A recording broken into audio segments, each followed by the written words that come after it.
The year is 1993. I'm a young girl spending my summer holiday in India, where I go to visit my family every year.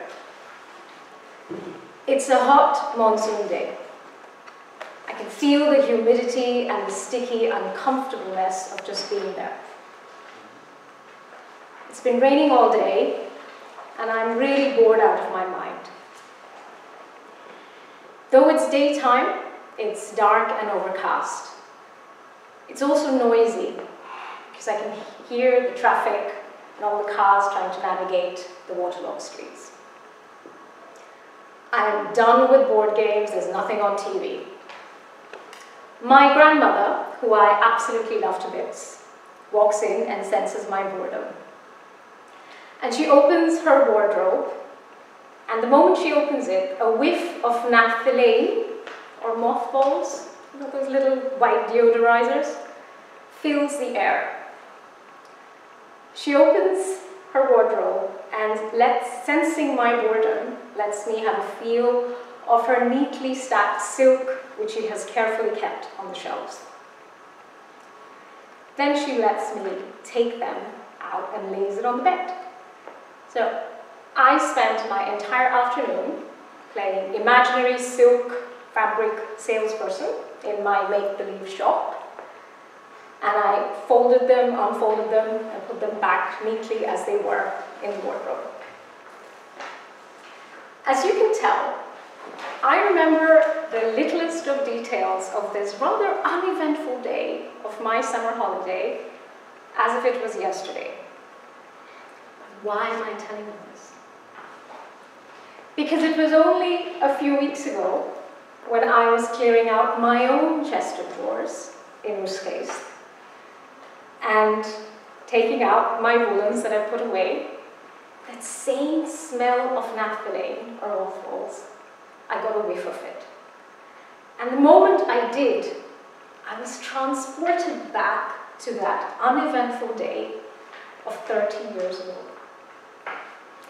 And this instant connection of the smell and the memories associated with it took me so much by surprise, I decided to investigate.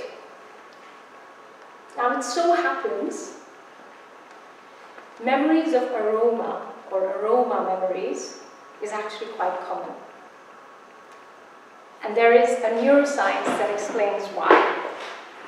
So the association of smells and very early childhood memories has a science behind it, and that's explained by the anatomy of our brain. So this is what I found out.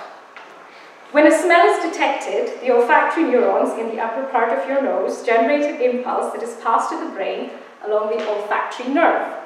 The part of the brain this arrives at first is called the olfactory bulb, which then passes information about the smell, taking a direct route to the limbic system, including the amygdala and hippocampus.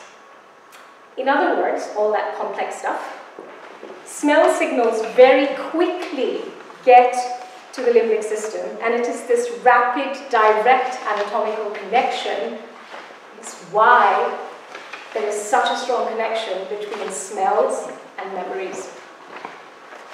Another fascinating thing I found out, as a fetus in the womb, the smell is the strongest sense at time of birth. In fact, till the age of about 10, it is the strongest sense that a child has, at which time sight takes over. And it's the reason why we have such vivid recollections of memories related to smell, much more than, say, sight or sound signals.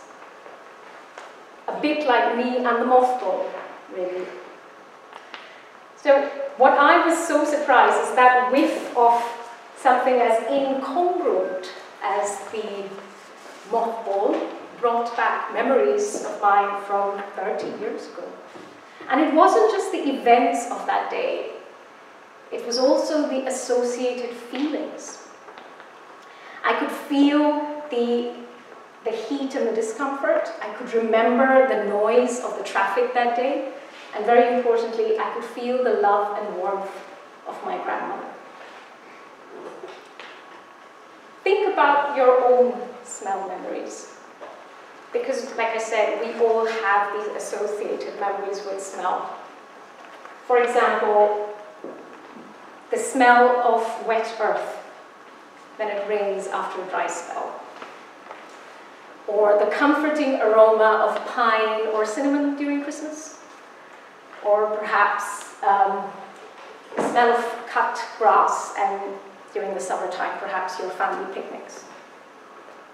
The reason we have such strong associations with smell, like I explained to you, means that we have our special memories associated with special smells. So let me just sign off by saying, do tap into them. It's thanks to your brain, your nose knows.